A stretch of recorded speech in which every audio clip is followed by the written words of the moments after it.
Hola chicos, ¿qué tal? Bienvenidos a un nuevo video tutorial en el curso de Historia, siguiendo con la programación de los temas. En esta oportunidad vamos a trabajar en el orden del módulo del curso, el tema número 8, que está relacionado con proceso de independencia e inicios de la República. Cuando iniciamos este tema, o para iniciar este tema, debemos conocer, en todo caso, la participación de distintos personajes que son parte de la lucha por la búsqueda de la independencia, la separación política con respecto a la metrópoli española y personajes también extranjeros que fueron parte de todo este proceso, ya sea en la proclamación y en la consolidación de la independencia. En las presentes imágenes podemos observar en el lado izquierdo a Juan Santos Atahualpa, Túpac Amaru II, su esposa Micaela Bastidas, en la parte inferior Mateo Pumacahua y los hermanos Angulo y Antonio de Cela, que son parte de las rebeliones indígenas y rebeliones criollas en todo este proceso de emancipación. En el otro extremo identificamos a el virrey Joaquín de la Pezuela, a José de San Martín, José de la Serna, a Bernardo de Torretagle, a Ribagüero y Simón Bolívar. Peruanos extranjeros que consolidan y proclaman y son parte de la estructuración de la independencia del Perú. Entonces, a ver, comencemos con este tema. Primero, debemos entender que España, el imperio, la corona española va a pasar por un momento de desarticulación, se va a desfragmentar. ¿Y esto por qué? Tenemos que se va a afianzar el sistema capitalista, dando paso al capitalismo industrial, a la transformación de la materia prima. España estuvo frenada en su desarrollo, ya que España, si bien aprovechaba todas las riquezas que extraía del continente americano, no sufrían una transformación por parte de la metrópoli, sino más bien las vendía a otros países. Y más se basaba, o digamos, esto conllevó a una hiperinflación en la acumulación de los metales oro y plata, en lingotes principalmente, y además también porque aún conservaban elementos feudales como la servidumbre, el pago de tributos, etc. La falta de un control político, administrativo y económico, lo que conlleva al crecimiento en la participación política por parte de los criollos españoles nacidos en América. El predominio de la dinastía Borbón francesa en Europa. Esto lo entendemos porque llegó un momento en el que España, debido a todas estas crisis, primero debemos entenderla, ¿no? Que por todos los factores que va a conllevar, los Borbones estaban expandiendo y justamente tras la guerra de sucesión española de entre tras la guerra de sucesión española de 1700 y 1713, y en la cual se reparte entre comillas las colonias de España y se firma el Tratado de Utrecht. En este tratado, justamente firmado el 11 de abril de 1713, se estipuló que un miembro de la dinastía Borbón, es decir, de la casa francesa, asuma el trono español. Él fue Felipe de Anjou, o también conocido como Felipe V. Todo esto, lógicamente, significó una crisis en España, ¿no? Una crisis. Y una vez que está en el poder Felipe V y Carlos III, que es principalmente quien va a reformular estos cambios políticos y económicos llamados reformas borbónicas, tenemos entonces creación de nuevos virreinatos y capitanías generales. Bueno, es un tema que ya lo hemos explicado anteriormente, pero lo hacemos mención porque es parte de... Aparece el virreinato de Nueva Granada, Río de la Plata, la Capitanía General de Venezuela y la Capitanía General de Santiago de Chile. Tenemos también que a partir de ahora los mayores ingresos para la corona española van a ser a partir del comercio y para ello se dan puertos libres. Se rompe el monopolio que tenía tanto Sevilla en España como en América, Veracruz y el Callao. En la parte sur se abre Valparaíso, también Buenos Aires, Argentina. La reducción de un 50% de la presión fiscal sobre la minería también va a tener un importante cambio. promoción de un fondo de monedas y la tolerancia a la expropiación de las tierras. Se quitan las tierras a los propietarios, en este caso los indígenas, que son los dueños originarios, ¿no? Pero que con las encomiendas, con los repartos de las tierras, bueno, pasaron a poseer los españoles. Tenemos también que en una medida política se da la expulsión de los jesuitas, tanto de España como del territorio del Perú, en 1767, en todo caso por el rey Carlos III y siendo virrey del Perú, Manuel Amat y Junyent. Se dan cambios de instituciones y delegaciones. Se anulan los corregimientos, se establecen las intendencias, estas que se subdividen en partidos, ¿no? Las delegaciones, por ejemplo, la audiencia de Charcas pasa a formar al virreinato del Río de la Plata. 20 años después pasó a la audiencia del Cusco. Esta audiencia se creó tras la rebelión de Tupac Amaru II. Maynas, que pertenecía a Quito, se incorporó a Nueva Granada, pero posteriormente en 1803 vuelve al Perú, mientras que el puerto de Guayaquil pasó a Nueva Granada, pero luego regresa también al Perú. Van a ver esos cambios institucionales y de delegaciones. Empecemos entonces con este primer punto, las rebeliones indígenas. ¿Por qué se van a dar? Primero, durante el virreinato, los motines y alzamientos de los indígenas, también como de esclavos, fueron constantes en contra de la opresión virreinal, pero sobre todo debido a la ausencia de recursos y divisionismos internos. Debido a estas dos causas, que no tenían recursos, y la propia división dentro de estos grupos rebeldes, es que fracasan y no logran su objetivo. Entonces, las causas para estas rebeliones son el uso y el abuso del poder por parte de los españoles, siendo el campesinado los más explotados, indígenas en su mayoría. Tenemos que son explotados y despojados de sus tierras. Eran obligados a mitar, pagar tributo y trabajar como yanaconas. Cuando decimos en el caso de la mita minera y la mita obrajera. Porque pagaban tributos, porque eran considerados vasallos directos del rey, para no olvidarse. Eran expulsados de sus ayllus y encerrados en reducciones. Esto fue parte de una reforma toledana del virrey Toledo, ¿no? Si bien los líderes de comunidades o caciques se convirtieron en autoridades que servían de nexo, hablamos en todo caso, ¿no?, de indígenas que tienen una autoridad política, los caciques, también eran menospreciados por los chapetones y van a ser golpeados económicamente, ¿no?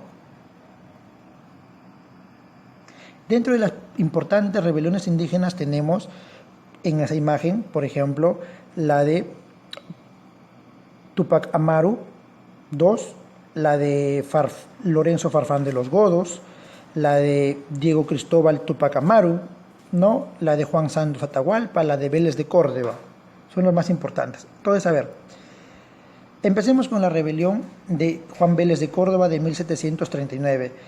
Él lideró la primera conspiración importante en la villa de Oruro contra la dominación española. Buscó contacto con los líderes del movimiento de liberación inca, hallando acogida en el curaca de Oruro, Eugenio Pachamir. Él buscaba la unión, ¿no? Incluso se proclama descendiente de los incas. Es característico de esta rebelión el manifiesto de agravios, que consta de 3 páginas y de 2 puntos muy importantes: los motivos de su alzamiento y las circunstancias o la coyuntura que posibilitaron que luchen por la ansiada libertad que ellos anhelaban.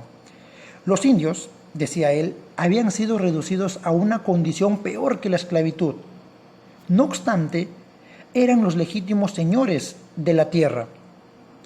Los criollos, por su parte, iban a ser empleados en las conveniencias del reino según se mostrasen fieles. Buscaba la unión de todos los grupos sociales.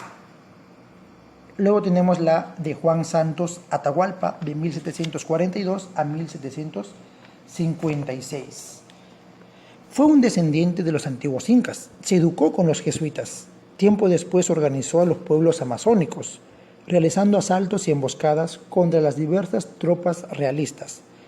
Él estaba en contra de las misiones franciscanas, por ello es que destruye 25 misiones y asimismo los logra expulsar. Él estaba a favor de las misiones jesuitas, pero no de las franciscanas. ¿Dónde se establece su rebelión? A ver, se estableció en la zona central, denominada el Gran Pajonal, lo que es el departamento de, en la zona del Gran Pajonal, en la provincia de Tarma, concretamente en los departamentos de Junín, Cerro de Pasco y Huánuco. ¿Qué buscaba? Restaurar el imperio inca y expulsar a los españoles. La extensión de su movimiento logró congregar a los diversos pueblos de la selva central, a cháningas, chipivos, ¿no?, que habitaban las cuencas de los ríos Tambo, Perené, Pichis y también cercanos al Cerro La Sal. En esa imagen podemos observar, ¿no?, la extensión justamente de su movimiento, donde va a tener influencia en los distintos pueblos de la selva. Incursiones militares del virrey Villagarcía. Los gobernadores de la frontera de Jauja y Tarma, Benito Troncoso y Pedro Milla de Campo, se internan, son obligados, en realidad son mandados a internarse en la región convulsionada donde estaba ejerciendo esta rebelión Juan Santos Atahualpa. Se realizaron diversas expediciones, la de Quimiri bajo el mando del corregidor de Tarma, ¿no?, pero son derrotados. En realidad Juan Santos Atahualpa logra derrotar todas las incursiones enviadas por el virrey. Finalmente va a ser reemplazado, en todo caso toma el poder el virrey Manso de Velasco, quien nombró jefe de una tercera expedición a Josef de Llamas. Pero Juan Santos tomó la iniciativa en Sonomoro y Andamarca y logra derrotarlos. Esta rebelión tuvo un carácter mesiánico y, según las informaciones, nunca fue derrotado. Juan Santos Atahualpa desapareció en el anonimato. Tenemos la rebelión de Túpac Amaru II. Ese personaje, llamado José Gabriel Condorcanqui, inicia su rebelión en 1780. Fue cacique de Tungazuca, Pampamarca y Surimaná. A muy temprana edad, él heredó unas mulas, ¿no?, una recua de mulas con el que se dedicaba al comercio del arrieraje. Poco a poco, en el desarrollo de su rebelión, él va a desarrollar un nacionalismo inca. Fue el primero en pedir la libertad de toda Hispanoamérica, de cualquier dependencia. ¿Qué buscaba él? La eliminación de las explotaciones indígenas, de los corregimientos, las alcabalas y la aduana. Causas de su rebelión. Generalmente él inicia su rebelión debido al establecimiento del comercio de puertos libres en 1778, ya que eso de alguna u otra manera perjudicaba el comercio monopólico que tenía él en el Alto Perú, sobre todo en lo que es Bolivia. El abuso de los corregidores hacia los indígenas, el pago excesivo del tributo indígena, y es más, con todas estas reformas borbónicas, como se conocen, que ya lo he explicado, todos los caciques, Túpac Amaru II fue un cacique, se van a ver perjudicados, ya que se convierten en cuasi mitayos más, siendo obligados a pagar ellos los tributos a los que estaban sometidos los indígenas. Entonces están obligados a mitar también. Una causa fue los abusos en la meta minera y obrajera y la influencia de las ideas ilustradas también. Un factor circunstancial o una causa circunstancial es la creación del virreinato del Río de la Plata, perdiendo él el monopolio del Alto Perú, ya que todo lo que es Charcas, el Alto Perú, Puno, pasaron a este nuevo virreinato, pero posteriormente regresan a nuestro territorio nacional, ¿no? Pero él pierde el monopolio, el comercio, por eso es que él inicia su rebelión. ¿Qué características va a tener la rebelión de Túpac Amaru II? Tenemos, geográficamente se desarrolló entre los departamentos de Cusco y Puno. Solo fue dirigida por la élite cusqueña.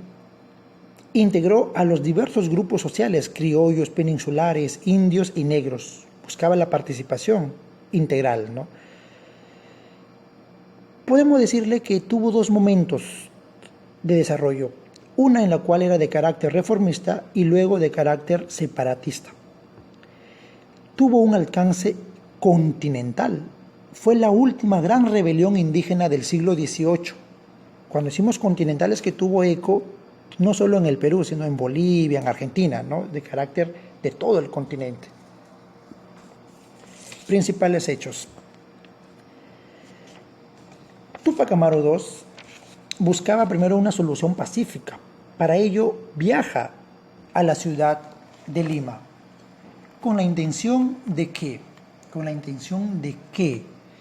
De solicitar la creación de una audiencia en el Cusco para que resuelva los problemas. Y ahí establece conversaciones con diversos criollos, buscando arreglar o buscando arreglos en todo caso. Pero su pedido va a ser desoído.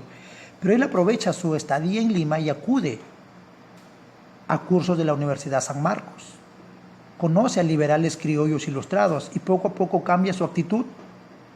Y ahí es donde forma un sentimiento de nacionalismo inca. Se siente, va a representar a la masa, a los indígenas. Se decepciona de los altos mandos y su visión política justamente se acerca a la población indígena. Es así que al retornar al Cusco inicia su movimiento, aprisionando al corregidor de Tinta, Antonio de Arriaga, el 4 de noviembre de 1780, y posteriormente decide su ahorcamiento. Manda quemar obrajes, cancela la mita, la esclavitud. Logra triunfar en la batalla de Sangarará el 18 de noviembre de 1780, pero es derrotado en Checacupe y Combapata, e igualmente en Yogyora ante Mateo Pumacahua. Hablamos aquí de la participación. Bueno, primero debemos tener en cuenta que él fue traicionado y capturado en Langui, junto con su familia y allegados, ¿no? Vale mencionar aquí la participación de su esposa Micaela Bastidas, quien se encargaba de hacer eco de toda la política que difundía José Gabriel Condorcanqui, su fiel compañera, ¿no? Y también el visitador José Antonio de Areche, ya que él justamente llegó al Perú en ese cambios por parte de las reformas borbónicas, en la cual enviaban visitadores, y él justamente logra someter o es parte de esta participación de la rebelión de Túpac Amaru II. Consecuencias. ¿Qué consecuencias trajo esta rebelión? Se suprimieron los corregimientos y los repartimientos. Se prohibió el uso de la vestimenta inca y todo tipo de cultura que fomente este sentimiento andino. Se prohibió la lectura de los comentarios reales de los incas. Se da una represión en contra de cualquier aliado a la rebelión y se estableció una audiencia en el Cusco, un tribunal de justicia en todo caso, ¿no? Lo que él anhelaba, que en un comienzo era su pedido. Como consecuencia crean esta audiencia del Cusco. ¿Cómo se desarrolla su muerte? Túpac Amaru II, primero debemos entenderle que una vez que culmina esta rebelión, el visitador Areche va a reprimir a la población, ¿no? Él es el que reprime todo lo acontecido en esta gran rebelión. Y Túpac Amaru II es obligado a presenciar la tortura y ejecución de sus aliados, amigos y familiares. Le cortaron la lengua y luego lo ataron cada una de sus extremidades a los caballos. Y no contento con eso, fue decapitado y despedazado. Su cabeza fue colocada en una lanza exhibida en Cusco y Tinta. Sus brazos, todas sus extremidades fueron divididas, enviadas a diversos sectores, a Tungazuca, Carabaya, sus piernas a Libitaca y Santa Rosa. Hacemos mención que su hijo menor, Fernando, con una edad de 10 años, no fue ejecutado, pero sí obligado a presenciar la muerte de toda su familia y luego va a ser sacado del país, ¿no? Enviado al exterior. Pero además, Pero además es preciso mencionar que a pesar de todo esto, va a proseguir ese sentimiento de rebeldía. Tenemos la rebelión de Túpac Katari, Julián Apaza, ¿no? Los hermanos Vilca Pasa, en todo caso, Julián y Pedro Vilca Pasa, ¿no? Quienes siguen su lucha desde Azángaro. Formó un ejército y cercó 2 veces en 1781 la ciudad de La Paz, pero fracasa por las distintas maniobras políticas y militares de los españoles, así como alianzas que establecieron ellos con indígenas contrarios a Túpac Katari. Junto con él también es parte de esta rebelión continua, también llamada la fase aymara de la rebelión de Túpac Amaru II, porque se desarrolló en la parte del altiplano, ¿no? o en la estructuración de pueblos amazónicos que también son parte de este desarrollo. Diego Cristóbal Túpac Amaru, primo de Túpac Amaru II, siguió su lucha desde Azángaro, derrotó a los realistas en 1781, incluso redactaron un acta proclamando la nación india independiente, pero son derrotados gracias al apoyo que reciben los españoles por parte del ejército realista en 1782. También es importante mencionar la rebelión de Lorenzo Farfán de los Godos y Fernando Tambohuaxo, denominada la Conspiración de Plateros en 1780. Fue una protesta contra la instalación de la aduana en el Cusco. Estableció una política de alianzas entre indios, mestizos y criollos. En realidad esta rebelión solo fue de manera, difundir ideas a través de pasquines, ¿no?, contrarias a la corona española. Fue un preludio a la gran rebelión de Túpac Amaru II, ¿no? Es decir, fue antes de la rebelión de Túpac Amaru II, fue un preludio a todo el desarrollo de esa gran rebelión. Pero la rebelión de Lorenzo Farfán de los Godos va a ser sometida justamente porque cometieron un error, ¿no? Justo era la semana de comulgaciones, ¿no?, o de penitencias, y bueno, se enteraron los españoles, divulgaron todas las noticias y son capturados y muchos de ellos eliminados. Tenemos también la rebelión de Oruro, que algunos le denominan el primer grito libertario de América, pero otros en realidad este reconocimiento de primer grito libertario de América se le atribuyen a la rebelión de Chuquisaca, 1809. ¿Qué fue esta rebelión de Oruro? Se dio por la rivalidad que había en la villa de Oruro, en lo que es Bolivia, ¿no?, entre los europeos, criollos y mestizos. Pedían la libertad de los prisioneros, pero la rebelión de Oruro también fracasa por la preponderancia de la corona española. ¿Correcto? Muy bien. Entonces, mira, en esta oportunidad hemos visto la primera parte del proceso de independencia, las rebeliones indígenas. Recuerda siempre, por favor, cumplir con tus actividades. En los siguientes videos ya trabajaremos lo que son todo el reformismo criollo, la participación política de los criollos, que también tienen sus momentos en la cual se van a rebelar.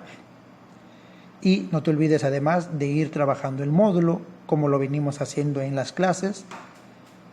Alguna sugerencia, alguna duda, siempre un mensaje por Educay. Estaré atento a poder darles respuesta y ayudarlos. Entonces, hasta aquí este video tutorial y será hasta una nueva oportunidad.